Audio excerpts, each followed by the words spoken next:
C'est le moment de parler de cette table ronde. Notre territoire est-il prêt? Alors, comme vous le disiez, un de nos objectifs aujourd'hui, c'est à l'horizon 2030, 12% de part modale qui serait à vélo. Et au-delà d'une part modale, d'un vélo comme moyen de transport, je trouve que le titre qui a été choisi, il est intéressant parce que le vélo, comme outil de mobilité, ça pourrait aussi, ce thème pourrait aborder sans l'air de rien, sans y toucher, ça pourrait dire aussi la notion de vélo-tourisme. Est-ce que nos territoires sont prêts à accueillir du tourisme à vélo? Je parle même pas de cyclo-logistique. Et puis aussi, ces territoires-là, est-ce que ça pourrait être une destination touristique à vélo ou alors ils sont condamnés à n'être que des territoires de transit parce qu'ils sont pas assez urbains, parce qu'ils sont pas assez ruraux, pas assez désirables finalement. Donc pour parler de cette table ronde, merci d'accueillir Wilfried Brault, qui est responsable transport, mobilité et déplacement à la communauté des communes d'Aide et Guèvres, c'est ça, dans le 44 de Gèvres. Ouais, vous l'avez mieux dit que moi. Son territoire a été mis à l'honneur dans un épisode de la série vidéo Biclou du Parisien que vous connaissez peut-être, un monde merveilleux avec des coups de baguette magique. Wilfried, vous allez nous expliquer dans quel monde merveilleux vous vivez. Juliette Boucaud, chargée de développement en Grande Couronne, collectif Vélo Île-de-France. Bonjour Juliette, venez. Pareil, Juliette, elle va nous raconter. Là, on parle d'un territoire, il faut commencer à définir ce que c'est qu'un territoire. Est-ce que c'est juste ici? Est-ce que c'est Grande Couronne? Ça veut dire c'est tous les points cardinaux. Et puis on accueille aussi Étienne Demure qui est ici, qui est lui, il est tout jeune, tout frais co-président de la FUB. Et tout jeune, je sais pas, mais tout frais, ça c'est sûr. Et puis Daniel Berveillé, conseiller municipal délégué à l'environnement et aux circulations douces à la commune de Govetz-le-Châtel, qui était mentionné tout à l'heure par Olivier Thomas, un territoire rural, une sorte de village dans la communauté. Peut-être que, alors l'idée de cette table ronde, et je vais commencer par vous, Juliette, c'est ce que je disais, peut-être qu'il faut commencer par définir un territoire, et vous êtes Grande Couronne, c'est-à-dire vous faites tout le tour, peut-être que vous pouvez nous donner une grande vision, une vision assez globale de ce qui va bien, ce qui va pas, et la vraie question elle est là, c'est est-ce que notre territoire est prêt ou pas vraiment, et allez, j'espère que vous allez nous dire qu'il y a des endroits qui sont prêts, d'autres peut-être un peu moins. Oui, bonjour à toutes et tous, le micro marche, c'est une bonne nouvelle. Du coup, moi effectivement, je suis donc chargée de développement en Grande Couronne, collectif Vélo Île-de-France. Donc c'est les 4 départements de Grande Couronne qui sont concernés. J'ai une vision assez globale de la dynamique sur ce territoire. Donc à la question le vélo en zone périurbaine, notre territoire est-il prêt? Je pense que j'ai envie de répondre, il pourrait être prêt. Pourquoi? Parce qu'aujourd'hui il y a un vrai potentiel même dans ces territoires. Les gens ont envie de pédaler, ils ont envie d'avoir le droit de faire du vélo et de ne pas être mis en danger en faisant du vélo dans ces territoires. On a une très bonne dynamique associative en Grande Couronne et on a souvent des idées reçues sur la faisabilité de faire du vélo dans ces territoires parce que les déplacements seraient plus longs. Or, en réalité, même dans le périurbain francilien le plus éloigné de l'agglomération parisienne, on a les 3/4 des déplacements qui font moins de 10 km. Donc aujourd'hui, le potentiel est là, mais il faut le convertir. Et pour le convertir, évidemment, il faut des infrastructures cyclables pour que les gens puissent pédaler en sécurité et que le vélo devienne désirable. Et donc, si on fait un peu un état des lieux de la dynamique et de la politique cyclable en Grande Couronne, aujourd'hui, on voit qu'on a encore affaire à une logique de en même temps, c'est-à-dire continuer de nourrir notre dépendance à la voiture individuelle. C'est des territoires qui sont très concernés par cette dépendance. On le voit dans le taux de motorisation des ménages. Les gens n'ont pas vraiment le choix de leur mobilité. Justement, ce qu'il faudrait, c'est redonner le choix de leur mobilité aux franciliens et aux franciliennes qui habitent ces territoires. Et pour ce faire, il faut effectivement sortir de cette logique de en même temps en continuant de dédier de l'espace public et de l'espace de voirie à la voiture individuelle et en rééquilibrant tout simplement l'espace public en faveur des mobilités actives, quoi. Et je suppose qu'on ira un peu plus en détail après, mais c'est vrai que concernant la politique départementale, aujourd'hui on voit qu'on est enfermé du coup dans cette logique de dès qu'il y a des arbitrages, favoriser la voiture plutôt que le vélo. Même s'il y a eu des plans vélo ambitieux, on a du mal à les voir se concrétiser. Et après, on voit qu'au niveau des agglomérations, il y a des agglomérations qui sont beaucoup plus motrices Je pense notamment à Marne-et-Gondoire, parce que hier il y a eu une inauguration d'un tronçon de 7 km continu de pistes cyclables très qualitative, donc sur le réseau Vélo Île-de-France. Donc on voit que c'est possible et il faut continuer dans ce sens, quoi. Vous vouliez prendre la... Ouais, juste ajouter un truc. Wilfried Brault qui vient du 44. C'est ça, le représentant de l'État tout à l'heure a oublié un élément très important dans l'évolution du plan vélo national, c'est le plan d'action pour les mobilités actives en 2015, avec une évolution très importante du code de la route. Et en fait, le code de la route est passé d'une priorité à la fluidité des voitures, la vitesse, à la protection de l'usager vulnérable. C'est maintenant ce qui est supérieur finalement à la fluidité des routes. Or, les aménageurs, pour compléter ce que vous disiez, les routiers, entre guillemets, école des ponts et chaussées, voilà, ils sont habitués à faire de la route, quoi. De la route pour la bagnole, pour le camion, pour aller vite, pour être fluide, quoi. Et voilà, presque 10 ans après ce plan d'action mobilité active, on est toujours à se battre contre des routiers qui nous disent le vélo gêne, en fait. Il n'y a rien à faire là. C'est quand même une réalité quand on parle d'aménagement sur les routes, en bord de RD, qu'elle soit 36 ou autre, c'est quand même un sujet aussi côté alors, vous qui êtes dans le 44 en Loire-Atlantique, quand vous écoutez Juliette, est-ce que vous avez la sensation que finalement c'est pareil entre un territoire, une envie, une offre et une demande qui est un peu dissonante ou qui est déconnectée? Est-ce que vous avez la même sensation de votre côté? Oui, complètement. Après, le cœur du truc, c'est l'ambition politique. En fait, il faut que les élus aient vraiment envie de mettre en œuvre ce qu'ils ont voté comme étant le plan vélo. Il faut des sous derrière, il faut effectivement des financeurs, des cofinanceurs, et l'État joue bien son rôle. Nous, le département également, nous amène des fonds puisqu'on participe finalement à mailler le territoire départemental. Voilà, mais après, effectivement, comme vous le disiez tout à l'heure avec l'exemple de la zone naturelle protégée, on a de multiples acteurs. À un moment, on parlait du millefeuille administratif des collectivités territoriales. Aujourd'hui, on le sent très fortement à la direction départementale des territoires. Une sorte de millefeuille où chacun, c'est un peu pareil dans les grandes collectivités d'ailleurs, où chaque service va vous expliquer pourquoi votre projet n'est pas possible. Ou pourquoi son projet est plus important. Et ils n'ont pas forcément de projet, ils sont là pour protéger en général la nature, les haies, la biodiversité, la faune, la flore, etc.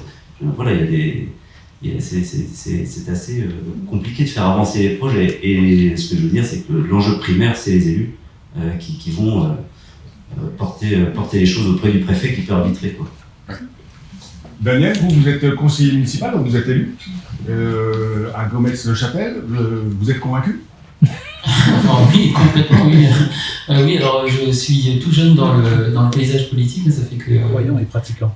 Que 4 ans que je suis élu à Gomez-le-Châtel. Donc Gomez-le-Châtel, pour ceux qui ne connaissent pas, c'est une petite commune de 2800 habitants située à l'extrême sud-ouest du territoire de Paris-Saclay. Alors on s'appuie énormément sur la communauté d'agglomération parce qu'elle, avec les finances relativement faibles qu'on a dans la commune, on a une forte volonté et activité de la CPS qui nous aide beaucoup dans le développement du vélo dans la commune. Nous-mêmes élus, on est convaincus de la place du vélo dans le territoire. Moi-même, en tant que conseiller municipal en environnement et circulation douce, je pousse pour la place du vélo dans la commune, mais c'est difficile. On parlait tout à l'heure de la circulation des véhicules. On a actuellement un projet d'aménagement du bas de la rue Saint-Nicolas sur Gomez-le-Châtel, et on a eu une réunion publique il n'y a pas si longtemps que ça. Et les gens se plaignaient du passage du vélo là parce qu'ils se disent que ça va leur enlever des places de parking.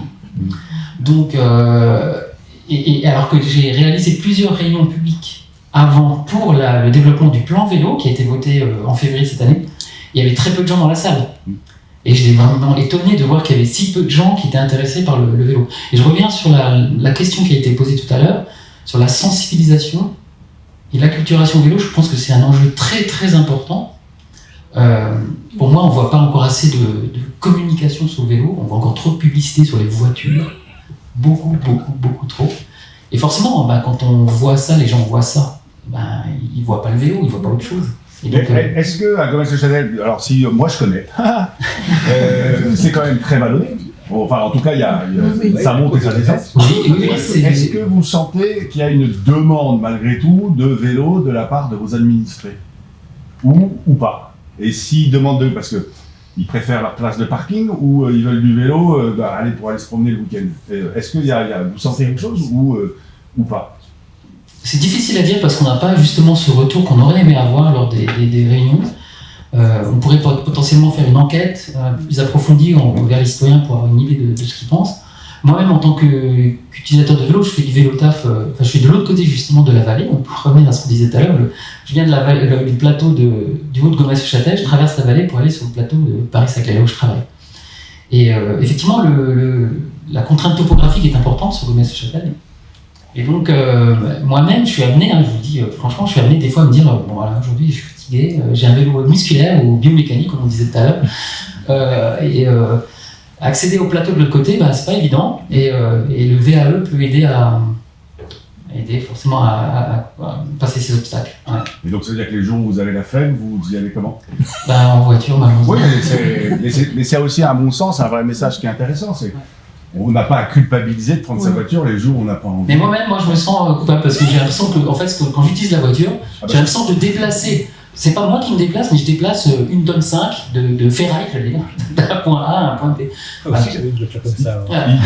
Dans ce cas-là, il faut juste masquer les miroirs dans la maison. Étienne, vous êtes donc en Occitanie, vous êtes vice-président de la FUB, coprésident de la FUB. J'ai envie de vous poser la question à deux niveaux, au niveau local en Occitanie. Est-ce que, selon vous, les zones périurbaines, elles sont prêtes d'un côté, et puis aussi avoir quand même la vision de la FUB qui est au niveau national. Voilà, est-ce que vous pouvez nous... Oui, bien sûr. Merci.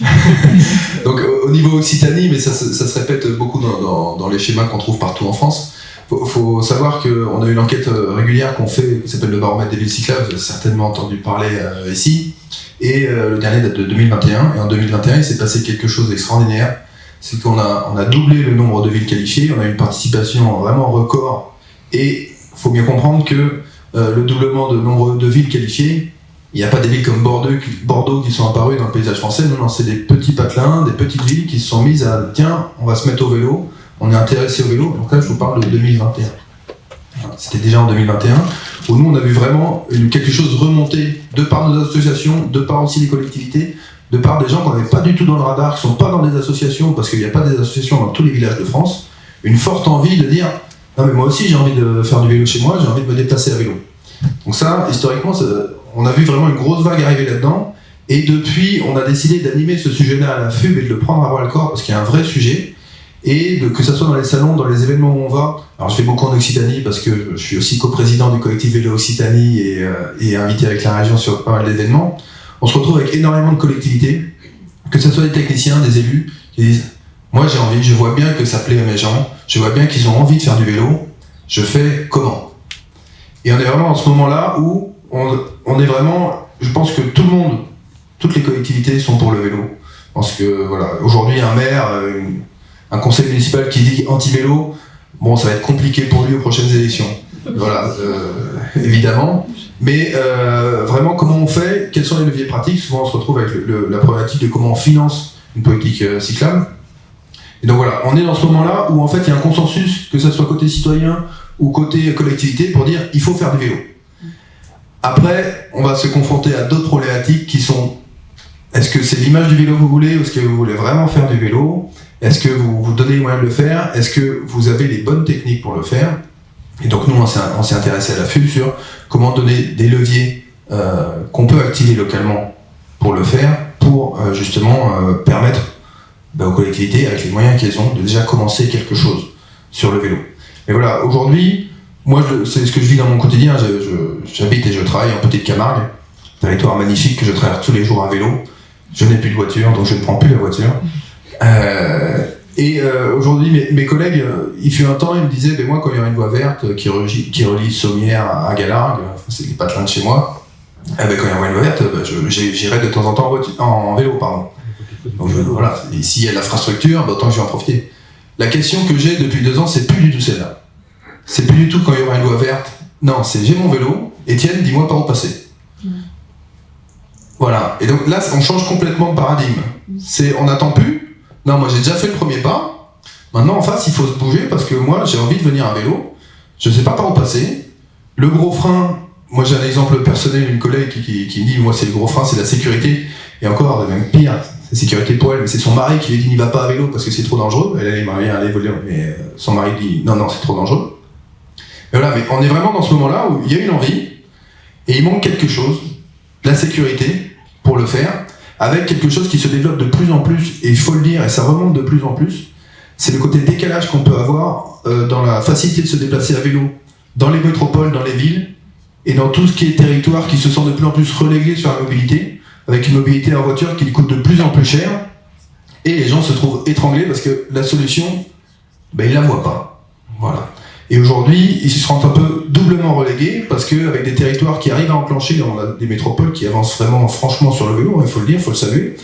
Mais dans les territoires ruraux, dans les territoires périurbains lointains, il faut faire attention à ce sentiment qui est en train de se développer de déclassement encore plus qu'avant, parce qu'on voit que ça avance d'un côté, mais nous on a toujours la même solution, on n'a toujours pas de transport en commun, on a toujours que des bagnoles pour se déplacer, avec des routes qui se dégradent de plus en plus, qui sont de moins en moins refaites. Et donc, qu'est-ce qu'on fait ? On est un peu prisonnier, quoi. Juliette, vous avez, quand vous êtes sur la Grande Couronne, est-ce que vous sentez cette différence de demande et aussi d'aménagement en fonction des espaces très contraints, comme on l'a vu tout à l'heure, ou des espaces qui sont plus libres, où il y a plus de place finalement? En fait, en réalité, je pense à la D36 parce qu'on en parlait tout à l'heure aussi. Finalement, c'est un espace qui est moins contraint parce que pas dense, mais où il y a des problématiques foncières autour. Et c'est la logique dont je parlais tout à l'heure, dont on n'est pas encore sorti, la logique de fluidification dont vous parlez aussi. En fait, l'objectif du département de l'Essonne, c'est de doubler cette voie aujourd'hui pour qu'il y ait encore plus de trafic automobile, pour fluidifier dans leur logiciel, alors même qu'il y aura un transport en commun qui va être développé avec la ligne 18, et que dans les arbitrages qui sont pris aujourd'hui, c'est un retard du vif sur cette section, bien qu'elle ne soit pas véritablement contrainte, parce qu'on a encore fait des choix politiques de prioriser le doublement de la D36 à cet endroit plutôt que développer le vélo. Donc je pense qu'il faut vraiment se dire qu'il faut cesser, c'est ce que je disais tout à l'heure, avec cette politique de en même temps, de continuer de développer des infrastructures routières et d'avoir des arbitrages défavorables en faveur du vélo. Donc ce n'est pas forcément plus facile non plus s'il n'y a pas de volonté politique dans ces territoires où le foncier pourrait être moins compliqué parce qu'il y a moins de bâtis autour. Et encore, de toute façon, le foncier, il y a aussi ce qu'on disait tout à l'heure, les zones agricoles, mais Étienne, je vous en prie. Oui, les zones agricoles, c'est un gros sujet, mais je pense que Wilfried aura beaucoup de choses à dire là-dessus. Aujourd'hui, je pense qu'il faut être clair sur quelque chose. Quand on sort même, je pense partout, si on veut vraiment développer le vélo, on ne peut pas dire juste, il y a une pensée magique, je vais développer le vélo sans toucher à la place de la voiture. Et je pense qu'il faut vraiment l'assumer aujourd'hui, et c'est vraiment l'important, politiquement aussi, de ne pas se positionner juste avec le discours facile, vert, moi je vais développer le vélo, je continue à faire autant de voitures à côté, mais j'ai développé le vélo. Non. Aujourd'hui, il faut vraiment se dire que si on veut développer le vélo, il faut toucher au niveau de service de la voiture. On va dire ça comme ça. Alors, il faut y toucher intelligemment, ça ne veut pas dire qu'on remet en cause complètement la place accordée à la voiture. Dans les territoires périurbains, ruraux, évidemment, on va laisser la possibilité de se déplacer en voiture. Mais on ne peut pas développer le vélo aujourd'hui sans toucher au niveau de service de la voiture.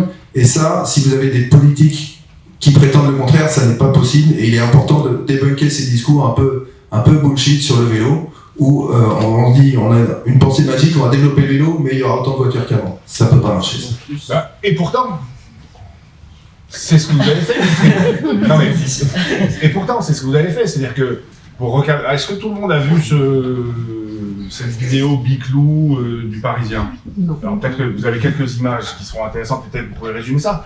Mais il n'empêche que la piste cyclable que vous avez créée, elle a été prise pour ne pas, a priori, trop toucher sur le niveau de service de la voiture. C'est le site propre? Oui. La maison. D'accord. Oui, à la maison. Oui, certes. Mais en même temps, quand on est sur une route départementale bidirectionnelle, il n'y a pas de... C'est compliqué de faire autrement sur une longueur de 2-3 km, évidemment. Par contre, sur des points précis, là j'ai un exemple très récent sur un dossier sur lequel on travaille, sur sur un tout petit espace. C'est un pont qui franchit un ruisseau, et en bas, d'un côté, en bas, sous le... Ici, j'ai pas d'image, parce que c'est vraiment un dossier sur lequel on est en train de travailler pour l'avenir, mais c'est pour bien poser cet élément-là de la concurrence voiture-vélo. Donc, route départementale, 7000 véhicules jour, il y a un pont, c'est la limite Nantes Métropole et comme d'Erdre-et-Gèvres, le ruisseau. D'un côté, zone Natura 2000, de l'autre côté, parc naturel régional, protection d'arrêté du biotope. On est au niveau paysage, site inscrit, site classé, et il faut qu'on fasse passer du vélo sur une largeur de 7 mètres, il y a la RD. Donc qu'est-ce qu'on fait?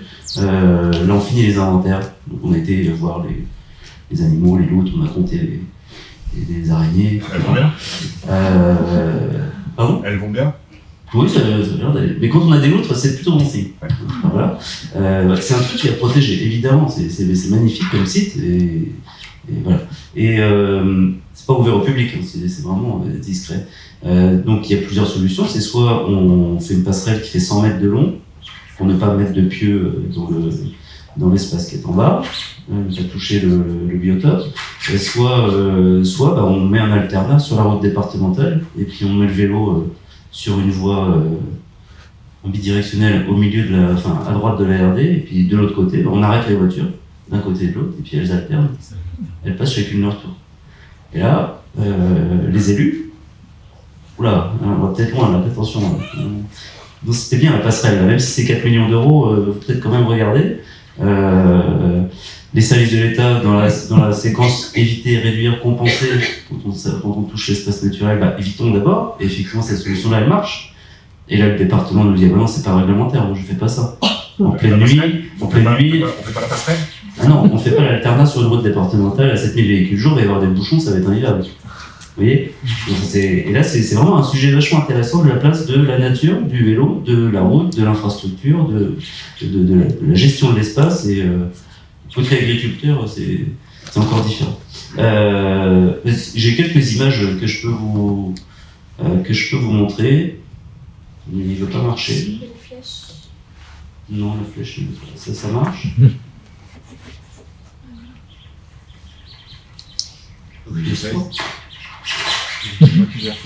Ah, ça va, d'accord.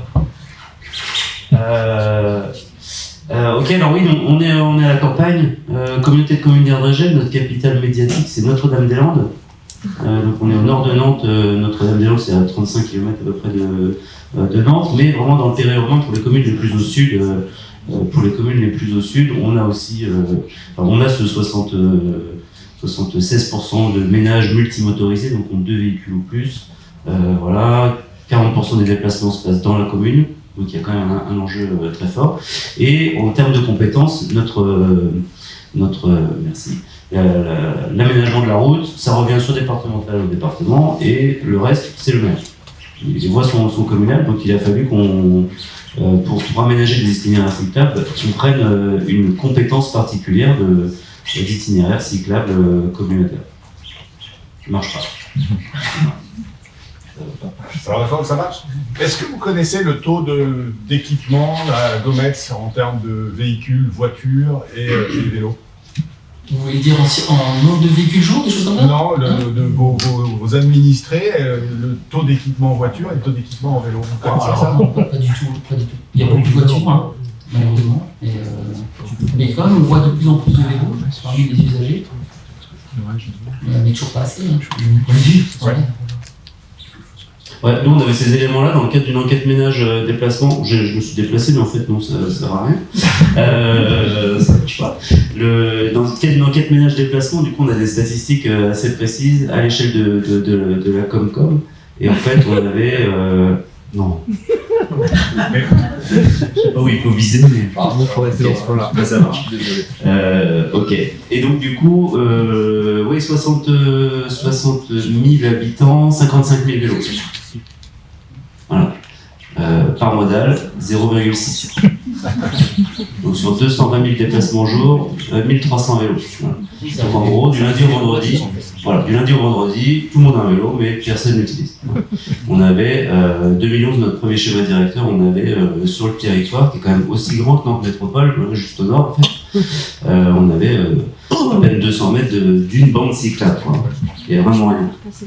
Oh non, c'est possible. Voilà. Donc un premier schéma directeur en 2011. On a travaillé en 2017 notre stratégie mobilité un peu plus globale, tout mode. Voilà, on parlait covoiturage, marche, vélo, transport en commun, etc. Et donc on a établi ce petit schéma cible d'itinéraire communautaire. Voilà, le premier schéma, donc c'était, il y a une forme de priorité. Alors ce qui est en vert existait déjà, et puis donc ce qui est en bleu foncé était prioritaire d'ici 2030.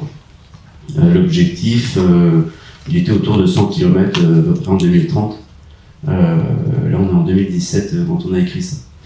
Et voilà, aujourd'hui, on est lauréat territoire cyclable. Et donc, on a revu nos ambitions. Alors, à différents moments, en général, c'est en début de mandat, voilà, quand les élus arrivent. Et post-Covid, voilà, la priorité du mandat, c'est la mobilité, c'est la santé, la solidarité. Donc, allons-y. Et donc, on a augmenté les moyens financiers côté Comcom et là avec on est lauréat territoire cyclable, donc territoire démonstrateur. Donc on a un objectif là qui est porté à 190 km. Du coup, donc c'est aussi les petites flèches qui sont devenues prioritaires également dans ce cadre-là. Ce qui serait juste intéressant, si vous pouvez revenir sur cette carte, là on est dans la communauté commune Paris-Saclay, Massy, etc. C'est d'être en calque le plan vélo local ici et voir, alors évidemment on a des géographies différentes, des topographies différentes, etc. Mais ce serait intéressant, et puis des centres-villes, et ce serait intéressant de voir aussi comment les choses sont maillées à notre niveau ici. Voilà.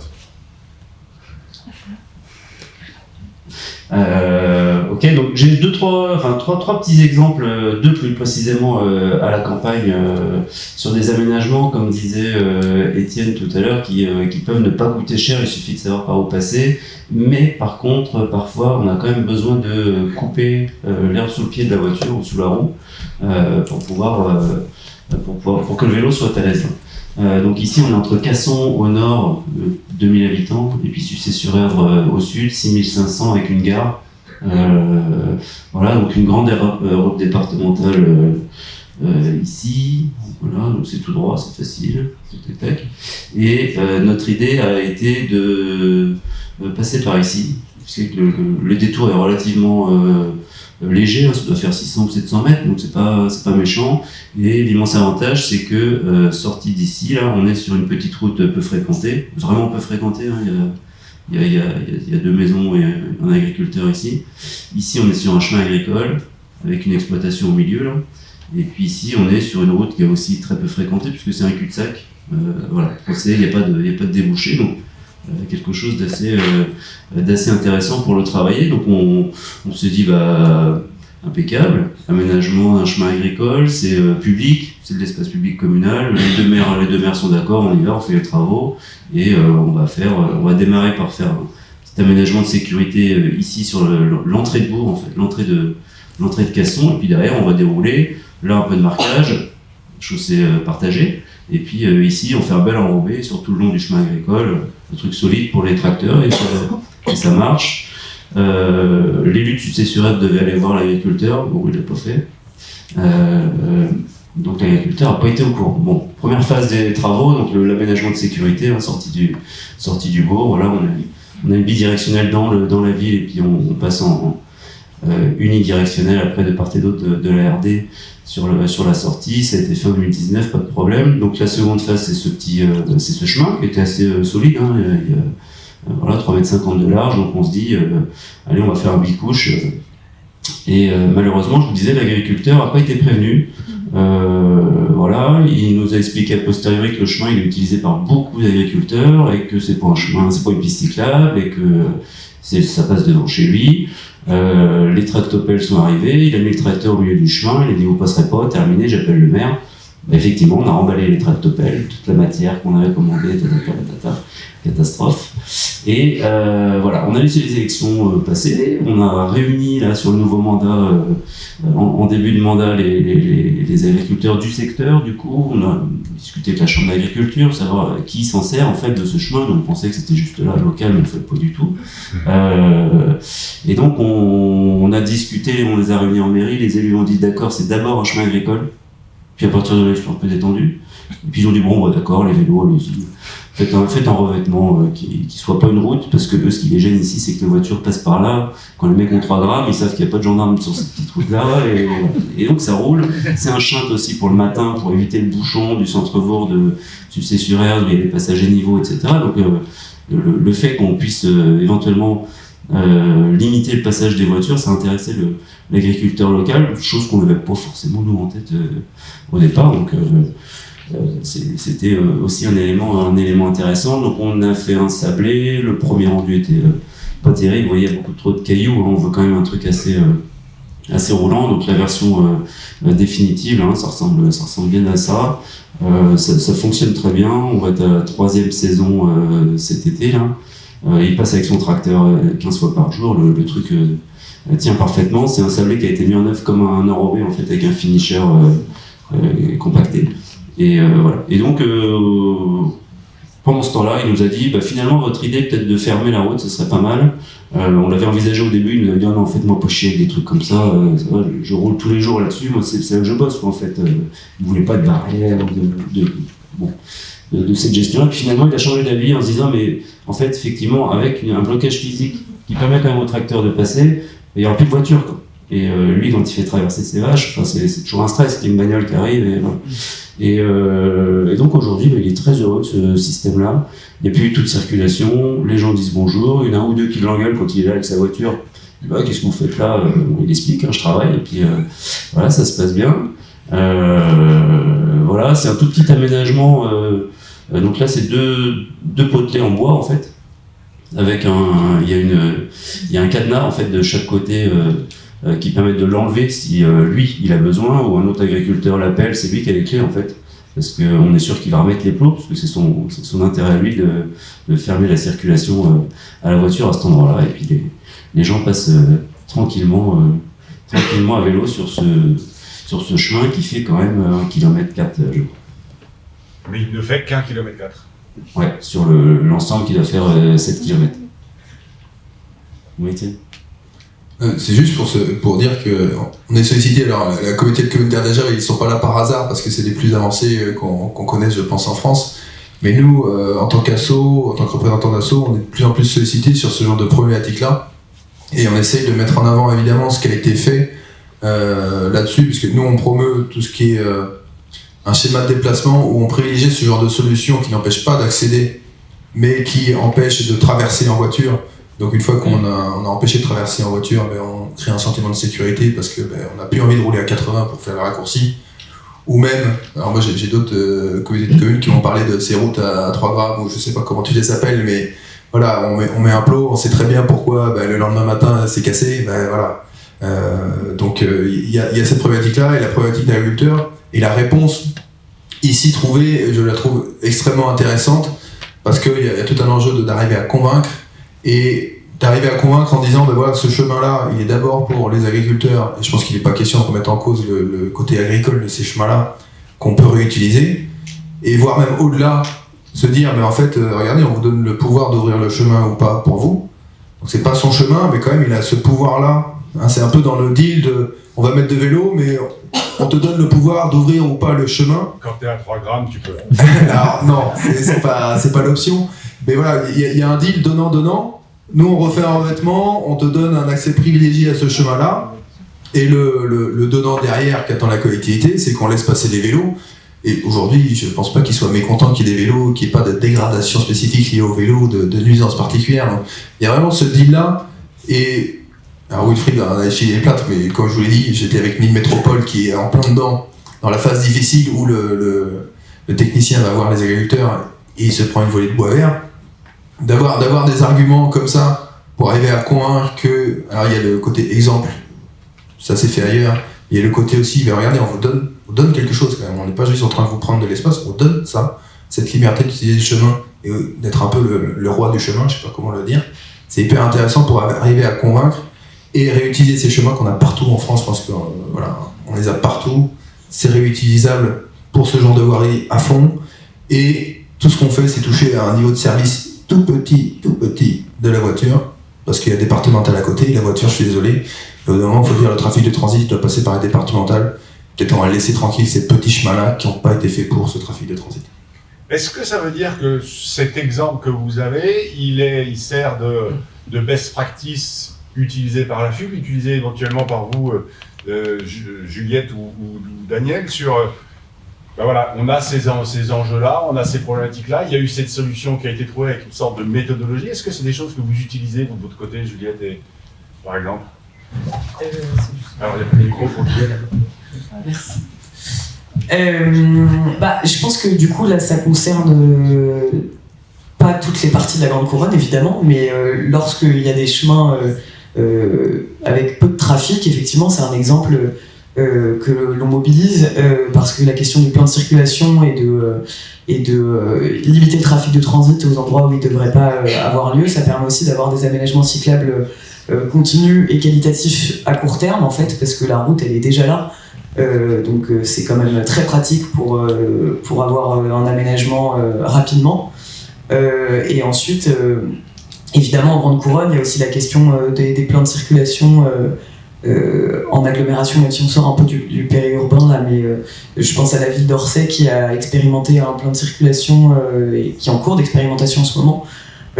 Encore une fois, je voulais rebondir sur ce que disait Étienne tout à l'heure, c'est illusoire de se dire qu'on va développer le vélo si on limite pas l'efficacité et la désirabilité de la voiture. Et quand on parle de la désirabilité du vélo, c'est toujours comparatif aux autres modes de déplacement.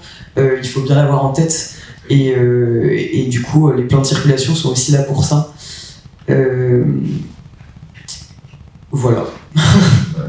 Et parce que pareil, vous, Julie, vous n'avez pas, Daniel, est-ce que vous servez de cet exemple-là quand il y a une demande juste en dehors de Gometz, par exemple, d'un aménagement? J'ai pas forcément d'exemple particulier ou de choses en tête. On est plutôt en zone périurbaine, donc on a il y a des champs quand même. Ouais, il y a des champs, mais c'est plutôt, les chemins sur les champs, on va les utiliser plutôt pour le vélo loisir. Ouais. Je pense que Ce qui est bien aussi, hein. Ce qui est très bien aussi, hein, mais ça se fait beaucoup. Hein. Et alors, on a forcément un enjeu dans notre plan vélo et dans celui de l'agglomération communauté Paris-Saclay, c'est qu'en étant en bordure de l'agglo, on touche nécessairement la communauté de communes voisine, qui elle est encore plus rurale. Et donc il y a nécessairement des connexions à faire qui sont très importantes pour éviter de développer notre propre plan vélo, d'avoir des décalages avec ce qui est fait dans la communauté d'agglomération à côté. Donc ça a été fortement mis en œuvre par le plan vélo intercommunal. Et ils ont fait attention justement à ce que le dialogue se passe correctement pour les villes voisines évidemment, et puis la communauté à côté. Donc il y a des chemins, on dialogue avec les communes voisines pour mener à bien notre développement de cyclable. Voilà. Alors si vous avez des questions évidemment, je vois qu'il y a des questions ou pas? Oui. En attendant que le micro arrive. Oui, moi justement, on revient en local à Gometz, le Châtel, là, qui est accessible par une ancienne voie de chemin de fer, qui est dans un état lamentable pour le vélo. Le projet existe depuis 20 ans à peu près de l'aménager. On est dans des zones utiles aussi bien en plus dans un coin magnifique, extraordinaire. On est le fameux viaduc des Fauvettes. Donc il y a un attrait touristique non négligeable. C'est sur la Vélocénie qui rejoint le Mont-Saint-Michel. C'est quelque chose, bon voilà. Et depuis 20 ans, et donc très utile puisque c'est parallèle à la grosse départementale qui traverse Gometz. Les cyclistes finalement, même vélotaffeurs voulant aller vite, je pense qu'ils voudront profiter du paysage. Le jour où il y aura simplement un revêtement sur cette ancienne voie cyclable. Ce qui montre que même dans des régions riches comme nous, on a quand même probablement de quoi se payer un petit revêtement quand même sur les kilomètres en question. On n'y arrive pas, voilà, je ne sais pas pourquoi.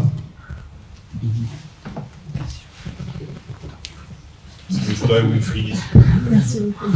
Oui, effectivement, vous faites bien de rappeler qu'effectivement la beauté du paysage à Gomès-le-Châtel vaut le détour. Alors le viaduc des Fauvettes est sur 2 communes, celle de Gomès-le-Châtel et Bure-sur-Yvette, mais c'est un lieu exceptionnel. Hein. Et pour l'avoir fréquenté pour aller au boulot avant, quand j'étais dans la vallée à Orsay, parce que je travaille maintenant sur le plateau, j'utilisais de temps en temps ce chemin-là, et en été seulement, et en VTT. Ouais, parce que en vélo, faut s'accrocher sinon. Hein. En vélo classique, c'est compliqué.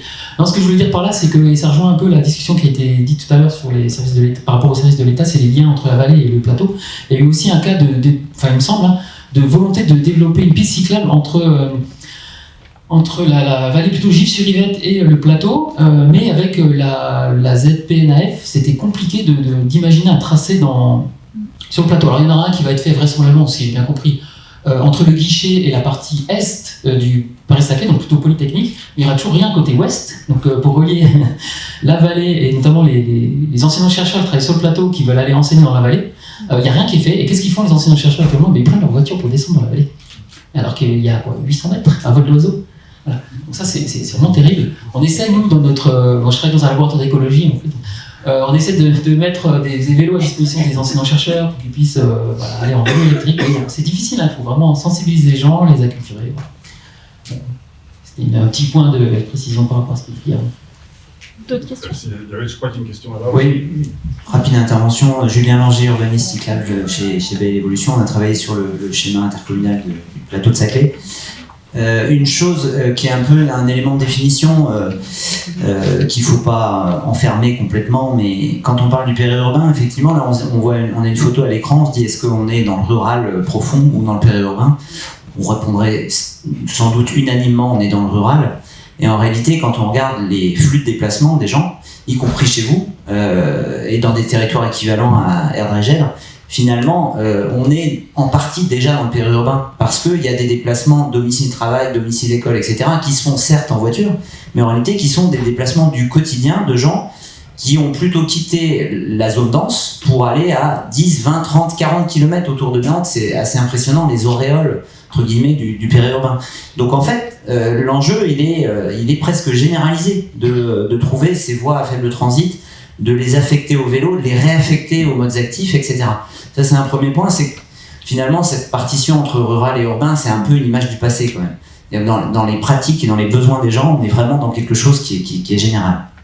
Donc, est-ce que vous êtes en train de dire que là, on a une table ronde qui s'appelle le vélo en zone périurbaine, notre territoire équilibré?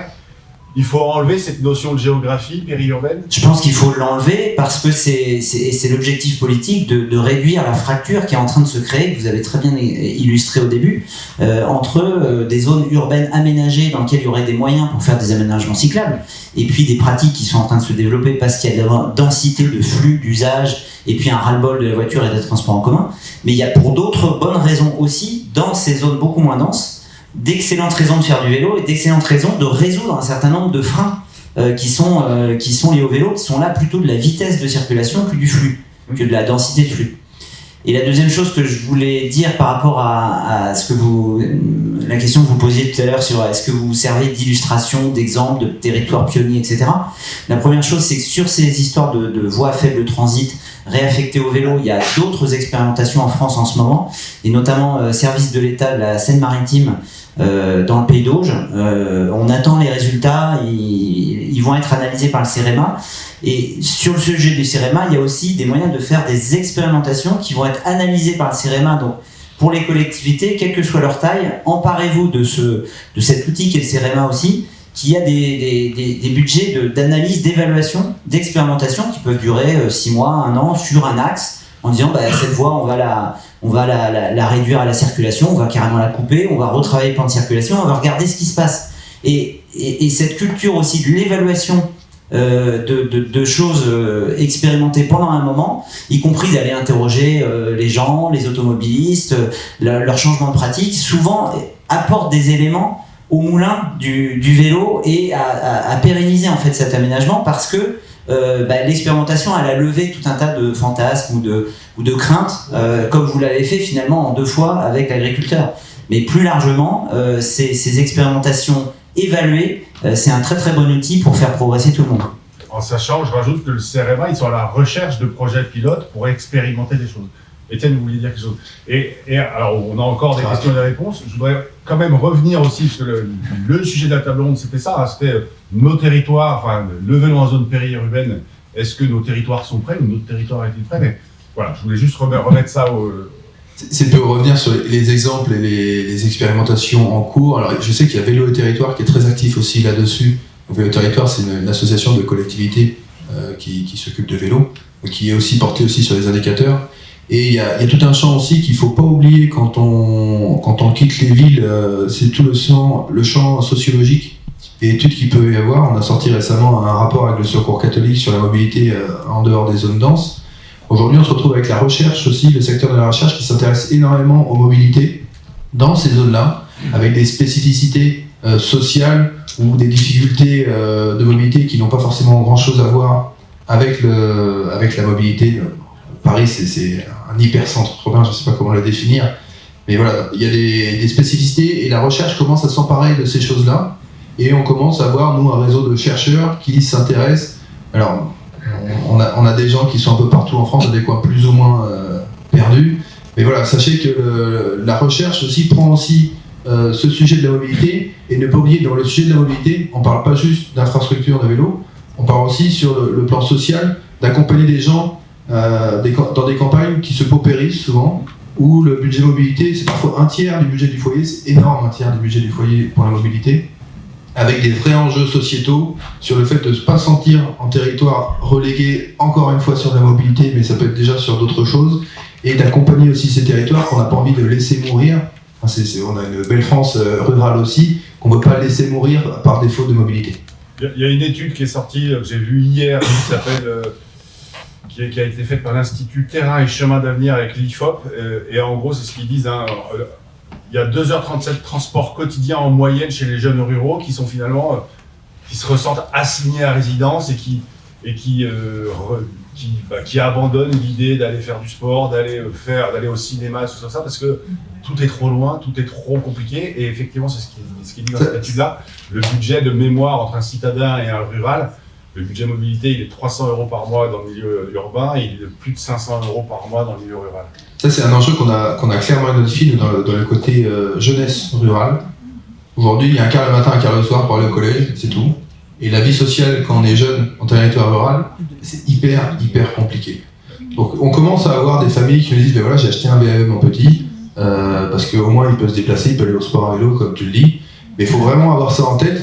Quand on commence à aller au collège, qu'on habite en territoire rural, on fait des distances plus de 10 km. 10 km, quand vous n'avez que la départementale pour les faire, soit il prend le bus, soit on fait papa-maman taxi pour l'accompagner toute la journée. Et du coup, le gamin, il n'est pas du tout autonome, il ne peut pas s'épanouir dans une vie sociale. Je suis désolé, quand on a 15 ans, on n'a pas envie d'être assigné à résidence devant ses jeux vidéo avec les copains, quoi. Je sais pas, enfin les copains à l'autre bout du film.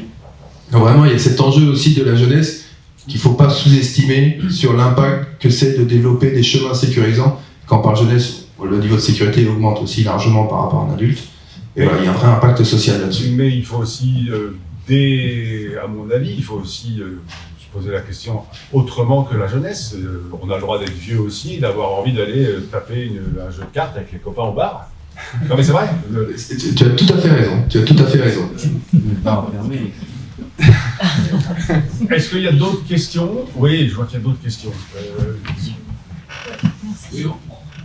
En fait, c'est juste une remarque quand on dit que notre territoire est-il prêt ou pas. En tout cas, moi, quand je vois cette photo, il y a quelque chose qui est déjà prêt. Les haies qui sont bonnes pour la biodiversité abritent aussi le cycliste du vent. Tous les cyclistes le savent. Et donc, si on fait des chemins cyclables avec des haies, les cyclistes vont adorer. Il y avait une autre question? Et moi aussi. Tiens, je vais prendre ton micro. Oui, pour la question du parallèle qu'on peut faire avec notre secteur. Bon, déjà, le département de l'Essonne est très rural, hein, Ici, Massy et Évry, c'est un peu l'exception. Le reste, c'est des petites routes comme ça. Donc, effectivement, il y a un gros enjeu dans le département. Et ici, localement aussi, votre réponse, M. l'adjoint, là, vous dites qu'il faut aller voir l'agglo d'à côté. Mais non, dans notre agglo aussi, on peut faire des cheminements comme décrits par Wilfried ou Breiten, on en a plein. Jean-Marc a cité la Vélocénie. Là, sur, donc, Mont-Saint-Michel à Paris, aujourd'hui, on passe dans la Gadou. Comme vous l'avez dit vous-même, il faut un VTT. Donc, c'est pas normal. Et ce chemin-là, s'il était refait, ça serait un chemin de vélo-taf important, parce que ça dessert Massy, qui a quand même un pôle d'emploi important. Donc, voilà, on fait. Ça serait, et il y en a plein d'exemples comme ça. Aujourd'hui, il y a l'aéroport d'Orly qui fait un gros travail, il a développé le vélo pour venir à l'aéroport. Je crois que c'est 50 000 salariés, je ne sais plus exactement combien. Et aussi pour les voyageurs. Pour y aller de Massy à Orly, il y a 7 km. Et aujourd'hui, c'est quasi impossible. Alors qu'il y a des chemins ruraux. Il suffit de sortir une carte IGN, on constate que les chemins, ils existent. Souvent, ils sont coupés par des RAP, ils sont coupés par des trains, ils sont coupés par des lignes 18. Mais ces chemins, ils existent. Et on continue à les couper. On continue à les couper sans proposer de solution. Et alors que c'est des petits chemins qu'il suffirait de revêtir, qu'il suffirait de valoriser. Donc voilà, pour aller à Orly, il y en a plein. Mais de plus en plus, ils sont coupés. Et partout, il y en a plein aussi. Quand on avait l'élu de Marcoussis tout à l'heure en vidéo. Alors là, c'est le secteur de Marcoussis. Il y a tout un maillage très fin qui existe, qui serait parfait pour les déplacements et pas que pour le loisir. Il suffirait de vraiment pas grand-chose. Et ce que je déplore, c'est que tout ça, c'était complètement ignoré dans le plan vélo, dans tous les plans vélo qui ont été faits, plan vélo de l'agglo, plan vélo de toutes les communes, qui viennent de sortir il y a 6 mois. C'est complètement passé à la trappe. Et je trouve que c'est dommage. Il y a une méconnaissance là, des élus et un peu des bureaux d'études qui ont bossé avec vous. C'est complètement passé à la trappe. Et après, il faut quand même se méfier de la cible qu'on vise. Je pense notamment aux jeunes. Hein. On parlait de collégiens, lycéens. Aujourd'hui, c'est les parents qu'il faut rassurer. Hein. C'est pas le collégien qui a peur de prendre son vélo ou qui a peur d'être mouillé. En général, c'est les parents qui disent bah non, tu n'y vas pas. S'il faut partir dans des petits chemins complètement isolés à la vue de personne, c'est pas sûr que ces jeunes-là soient sur ces chemins-là. Il faut différencier. À un endroit, on a un projet qui est vraiment, on souhaite rester le long de la départementale. On a rencontré les agriculteurs, sûrement pas. Question de principe, la terre agricole, c'est pour nourrir les gens, c'est pas pour faire passer 3 bobos le samedi matin. C'est ça qu'on entend. Je disais, tu prends la volée de bois vert d'entrée. Mais il faut passer par là. Et puis aujourd'hui, ce monsieur, dans 2 ans, il cède de l'exploitation, il a ouvert 2 gîtes, il aimerait bien voir des touristes à vélo au plus de champs. Donc voilà, il a changé quoi. Et ça passe. Et donc, bref, on veut rester le long de la RD, on voit ces gens-là, ils s'opposent, ils ont monté la tête du propriétaire, parce qu'ils sont exploitants pas propriétaires, donc il y a une autre personne à voir pour acheter les bouts de terrain, qui est un ancien adjoint de la mairie, qui dit hors de question, mes agriculteurs sont contre, faites des détours par les petits chemins par derrière. Je reviens vers mon président, il me dit écoutez, il n'y a pas une maman qui va envoyer son collégien loin dans les petits chemins, tout ce qui se passe aujourd'hui, vous savez bien. Et par contre, sur le long de la départementale, derrière le fossé, derrière la haie, qu'on ne touche pas, parce qu'il y a la fonction hydraulique du fossé, il y a la haie, voilà, on prend une bande de terre agricole, qu'on imperméabilise, il ne faut pas avoir peur de le dire, comme on le fait pour les routes, on a le maillage le plus important du monde presque, bref. Et à ce moment-là, enfin voilà, le président m'a dit, vous retournez voir les gens et vous leur expliquez qu'on va les exproprier, on va duper. On va partir pour des procédures de 5 ou 10 ans, jusqu'à ce que le juge de l'expropriation nous dise voilà, c'est ça le prix. Et puis, mais voilà, il y a aussi, je parlais d'ambition politique tout à l'heure, il faut quand même avoir ce courage-là, quoi. C'est pas forcément évident, et ce courage-là, il naît de la demande sociale. Hein. Ce qu'on disait tout à l'heure, aujourd'hui, il n'y a pas un élu qui va être contre le vélo, c'est aussi parce qu'il y a des gens, il y a des assos, il y a tout le travail que font les assos de la FUB, que les élus ressentent, quoi. Quand on va au marché et qu'on entend tous les samedis matins parler du pont, de je sais pas où, et qu'il faut vraiment faire quelque chose, c'est comme ça que la volonté politique naît, et que le jour où on rencontre les services de l'État qui nous disent ah voilà, je sais pas trop, on peut avoir un maire qui porte un petit peu plus que ce qu'il aurait fait s'il n'avait pas entendu tous les samedis ce refrain-là. Enfin, voilà, aussi cette importance de tissu associatif cyclable. On a encore 2 questions, et Étienne, tu voulais dire quelque chose ? C'est juste pour dire qu'il ne faut pas avoir peur non plus. Aujourd'hui, il y a une temporalité quand même, une exigence côté citoyen, de dire, comme je dis, j'ai le vélo, moi je me suis équipé en VE, j'ai mis 2000 € dans mon VE, j'ai envie de m'en servir, Et il y a peut-être une temporalité en plusieurs temps qui peut s'envisager des fois. Et ce qui est ressorti d'un travail de concertation qu'on a fait avec nos associations, avec nos militants qui se déplacent déjà aujourd'hui au quotidien dans ces territoires, c'est moi, 2040, je peux faire du vélo, ça m'intéresse pas. C'est pas un horizon qui m'intéresse, quoi. Aujourd'hui, dans Terre de Camargue, ils m'ont sorti un plan à 2050. Machin. 2050, je pourrais aller au boulot à vélo, c'est bien, je serai à la retraite. Ça m'intéresse pas. Mes enfants, ils seront très grands. Il y a un horizon à très court terme aussi envisagé. Et s'inscrire dans des plans uniquement basés sur rachat foncier, expropriation, etc. Voilà, c'est quelque chose de très long, où on va se confronter à une attente, une frustration qui va monter énormément, parce qu'au bout d'un moment, j'ai vélo, mais j'ai pas la solution. Au bout d'un moment, j'attends de la collectivité qu'elle me donne une solution, je fais l'effort de changer ma mobilité, j'ai besoin d'une solution.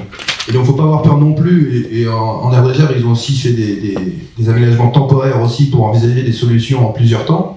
Se dire, voilà, il y a une solution qui est facilement réalisable, qui coûte pas forcément très cher, qu'on peut faire rapidement pour développer un certain usage, et peut-être qu'à terme, ça va passer par du rachat foncier pour faire des aménagements beaucoup plus qualitatifs. Là, il a les trucs, il est fort.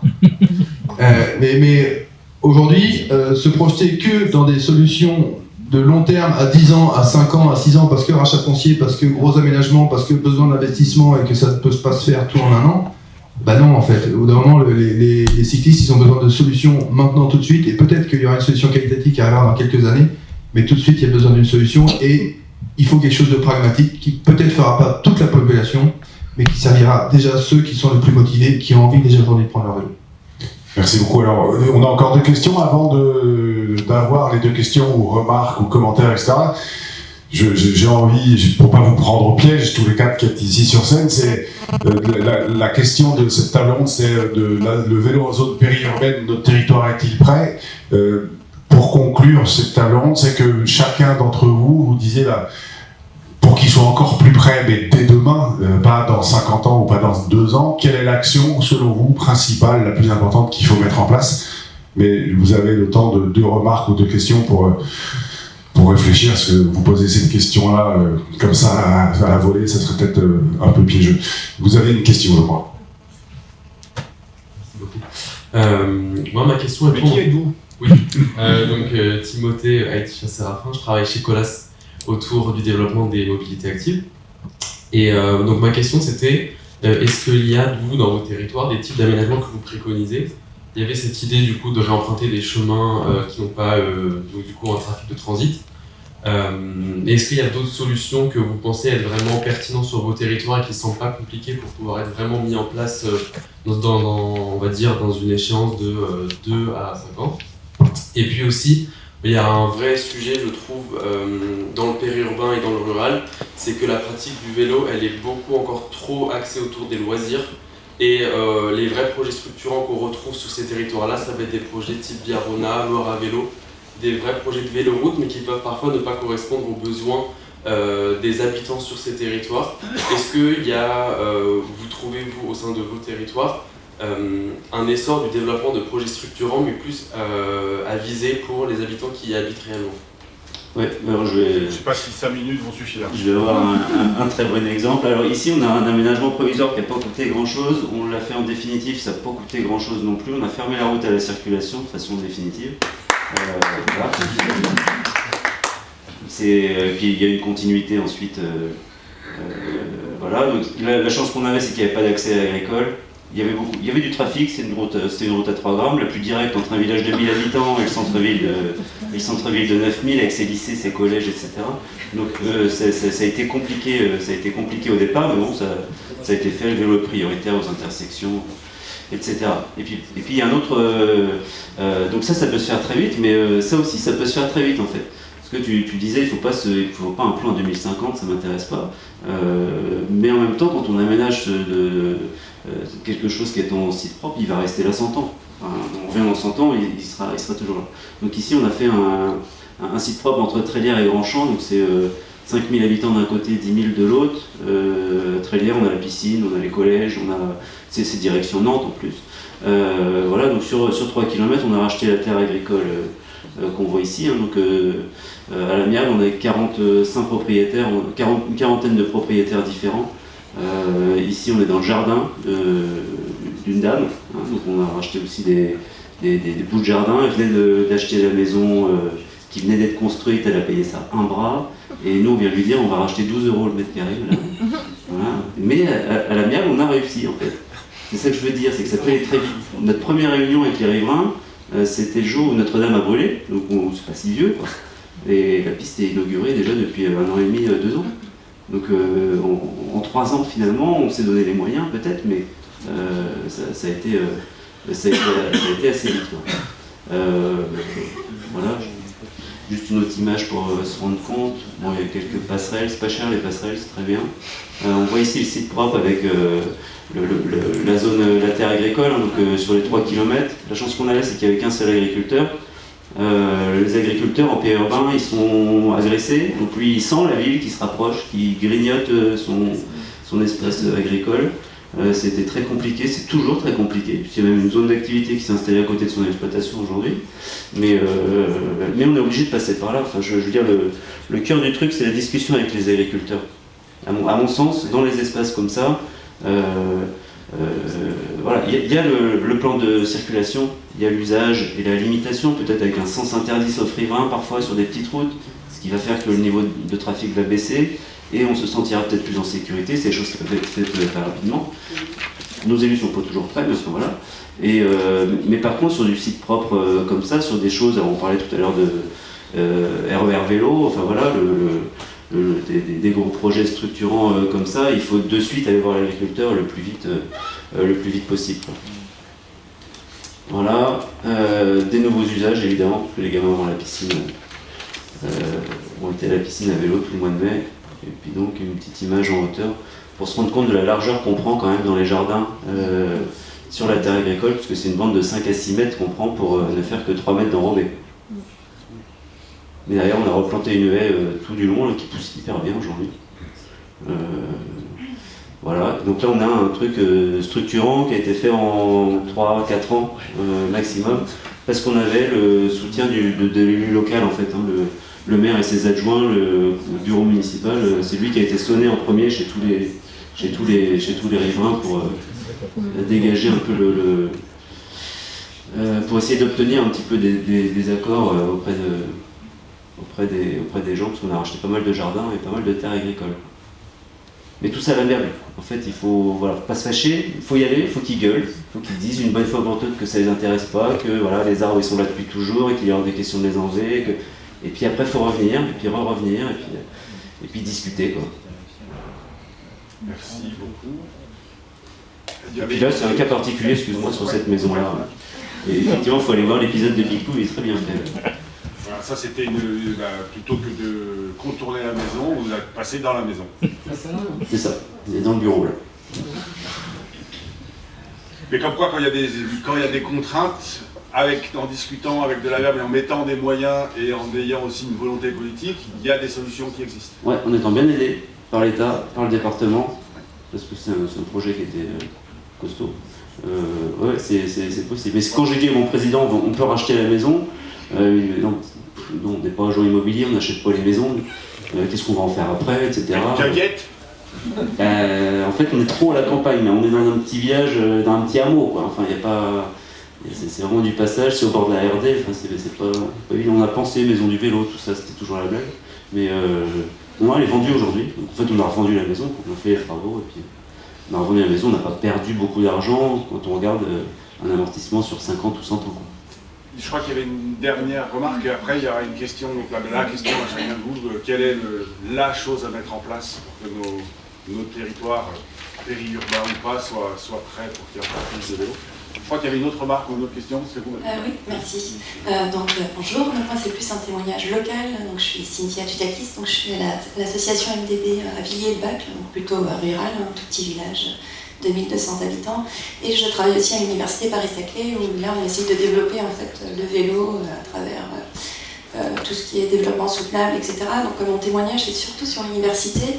Je voulais juste témoigner que donc, cette année on a essayé de lancer, enfin depuis l'année dernière on a essayé de lancer le GeoVélo, pour le challenge au vélo. Et on a eu pas mal de commentaires en fait, de collègues qui nous disent en fait, moi, ça me gêne un petit peu de diffuser ce genre de challenge au niveau du laboratoire parce que je me sens un petit peu responsable en fait, au niveau de la sécurité de mes collègues. Parce que, en effet, comme vous le disiez, tout ce qui est donc nous on a la problématique plateau versus vallée et tout ce qui est cette zone-là est très très mal desservie. Donc en fait, ce que j'ai trouvé assez intéressant, c'est qu'en fait on développe maintenant au niveau des laboratoires, on a des flottes vélos au niveau des laboratoires, etc. Donc le vélo est là, hein, c'est clair. Les gens peuvent l'utiliser, même ceux qui viennent en RER peuvent utiliser ce type de vélo, mais il n'y a clairement pas les infrastructures qui peuvent permettre à l'ensemble des gens de pédaler, quoi. Donc il y a vraiment un problème de sécurité. Voilà. Donc là, vous êtes en train de parler, c'est un peu ce que vous disiez tout à l'heure, Juliette, il y a la demande qui est là, mais l'offre d'infrastructure, elle n'existe pas. Mais merci beaucoup. Daniel, peut-être, est-ce que je vous tends à vous le micro en premier, à Gommetz-le-Châtel, pour que votre territoire il soit encore plus prêt à accueillir le vélo. C'est quoi, selon vous, la première chose qu'il faut mettre en place ? Je reviens sur ce que je disais tout à l'heure. Je pense que c'est communiquer, sensibiliser, encore et toujours. Aller au charbon, quoi. Ouais, tout le temps. On s'en rend compte vraiment au quotidien. Les gens, quand il y a des travaux devant chez eux, il y a quelque chose qui va se passer, là, ils sont présents. Mais quand on parle de développer du vélo, ils ne sont pas forcément... Alors je me permets de vous poser une autre question, d'aller encore un peu plus loin, parce que c'est ce que vous disiez vous-même tout à l'heure. Vous faites des réunions publiques pour évoquer, pour parler, dire on va enlever quelques places de parking, il n'y a strictement personne, et c'est le jour où il y a les camions qui arrivent, les engins de chantier qui arrivent pour enlever les places de parking, tout d'un coup il y a le branle-bas de combat. Ah mais, donc communiquer, mais comment ? En expliquant les enjeux de la place du vélo dans notre quotidien, les enjeux de santé, les enjeux de développement. Mais tout ça, c'est pas accepté et compris déjà ? Il faut qu'on martèle, il faut qu'on continue, c'est pas évident, c'est vraiment pas évident, les gens ne se rendent pas forcément compte de l'impact immédiat en fait du vélo sur leur santé ou sur leur quotidien. C'est plus souvent après, on peut imaginer ce qu'a fait la maire de Paris sur la ville, ça a été un bouleversement pas possible, il y a beaucoup de gens qui ont râlé, mais on voit quand même les résultats a posteriori, on voit que la pollution sur l'agglomération parisienne a baissé, et je vous imaginez que dans les décennies, l'impact de la pollution sur la santé va diminuer, enfin, il y a d'autres enjeux, il y a beaucoup plus large que ça. Mais c'est ce message-là qu'on doit faire passer, montrer les enjeux à long terme de la place du vélo dans notre quotidien. Alors Paris, c'est encore autre chose. Paris, je pense qu'Anne Hidalgo, elle a réussi à transformer Paris, mais là où elle a échoué, c'est la transformation des Parisiens, quoi. On reste toujours de sacrés trous du cul, quoi. Mais c'est notre mère, c'est pas notre maman. Donc là, je voulais juste terminer. Donc la communication, super important. Et un autre enjeu sur notre commune, et qui sans doute sur d'autres communes aussi, c'est le lien plateau-vallée qu'on retrouve aussi sur l'université Paris-Saclay. Et dès qu'on a des problèmes de topographie, ça complique forcément les choses. Et sur les petites communes, pas beaucoup de moyens. Donc, allez, on aplanit tout. Juliette, selon vous, qu'est-ce qu'il faut faire là tout de suite et la première action à mettre en place ? J'ai pas vraiment de baguette magique, donc je vais un peu détourner la question, mais je pense qu'il faut sortir de la logique de petits bouts et de faire tronçon par tronçon. Il y a... Quand on s'est parlé pour préparer cette table ronde, vous avez utilisé... Oui, la logique du vermicelle. Ouais, Mais c'est pas de moi, c'est d'une bénévole de Sergi, donc je voulais pas lui prendre les mots de la bouche. Mais du coup, on le voit par exemple quand on parle des projets locaux au Ring des Ulysses, donc il y a un gros projet qui coûte des millions d'euros porté par le département. On va avoir une liaison cyclable nord-sud qui va être mis en place lors de la livraison de l'échangeur, et aujourd'hui on n'a encore aucune garantie que les aménagements cyclables existants autour du ring soient liés à cette liaison cyclable. Donc on va avoir un ring qui sera cyclable mais sur lequel on ne peut pas aller en sécurité dessus. Ça ne peut pas fonctionner. Évidemment qu'on ne va pas avoir une augmentation de la pratique cycliste significative si on ne permet pas aux gens de circuler à vélo en sécurité. Et on le fait pour les routes, on a des routes continues, on peut le faire pour le vélo. Donc il faut vraiment coordonner, parler, ne pas se cacher derrière le millefeuille territorial et se renvoyer la balle, mais vraiment avoir l'ambition de faire des aménagements continus. Voilà pour moi. Ouais. Merci beaucoup. Stop la politique du vermicelle. Étienne, même question. Alors moi je vais être un peu plus large, mais s'il y a une chose qui est extrêmement frustrante aujourd'hui, notamment quand on est à la FUB, c'est le côté acculturation de tout le système qui va gérer tous les... On parle des départements, des collectivités, acculturation vélo, et vraiment le sentiment qu'il y a besoin de se former. Aujourd'hui, on se récupère, nous, des conseillers départementaux, des techniciens de département, qui ont dit ça fait 20 ans que je fais des routes, et on m'a jamais expliqué ça. Et en fait, voilà, on a des gens qui sont impliqués vraiment jusqu'au cou dans la mobilité, qui sont impliqués dans la circulation, et qui en fait ne connaissent rien. Et de jour au lendemain, on a dit fais des pistes cyclables. Mais oui, mais en fait, le mec qui sait pas faire, il va faire un truc, quoi. Et aujourd'hui, on a cette frustration-là d'avoir des plans de financement qui vont financer de l'infrastructure, qui vont financer des bureaux d'études, etc. Mais ce levier-là, il n'y a rien qui l'active, et aujourd'hui, on se retrouve avec... en Occitanie, on a un plan vélo, le dernier plan vélo. Nous, on a titillé l'Occitanie, il dit voilà, vous avez combien sur la table, combien a été bouffé, mais tout n'est pas bouffé, en fait. Bon, les projets qu'on reçoit suffit pas à bouffer notre enveloppe qu'on met sur la table.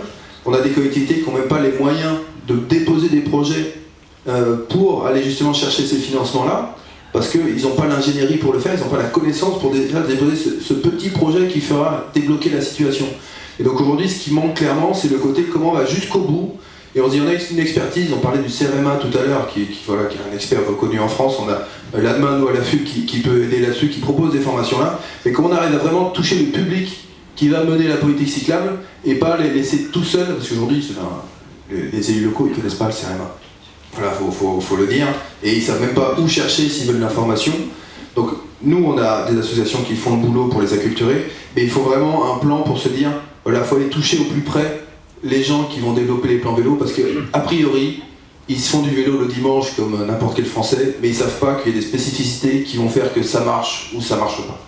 Est-ce que ça veut dire, si je le traduis d'une manière, c'est la création d'une sorte de task force de gens qui savent ce que c'est qu'une piste cyclable, qui savent en dessiner une, alors ils la pensaient, et qui aillent mailler le territoire, mailler les différentes directions départementales, et pour expliquer, c'est ça? C'est la prise en compte déjà qu'il y a ce besoin dans les collectivités. Je pense que les départements, des consorts des grosses villes, on s'adresse aux départements, et dans les directions des routes des départements, intégrer le fait qu'il va falloir des plans de formation pour former les gens. On parlait des agents sur le terrain aussi qui font des aménagements cyclables. Le mec qui coule le bitume, quoi. Lui dire que non, une bordure, ça se fait pas comme ça pour les vélos, ça se fait comme ça, quoi. C'est pas comme les voitures. Il y a ce côté-là, et nous on l'a vu sur le programme Génération Vélo dont on parlera tout à l'heure, le fait d'avoir des agents qui sont détachés en région, qui peuvent aller toucher au plus près les petits maires, etc. Mais ça change tout, quoi. Ça change tout. Et si on ne se donne pas cette capacité de projection-là, eh bien on aura toujours des maires qui veulent faire du vélo, qui ne savent pas quoi faire et qui finissent par faire n'importe quoi, ou parce qu'ils se retrouvent avec le département qui va dire on fait ça et ça ne correspond pas aux besoins locaux, ben on va le faire, c'est le département qui fait.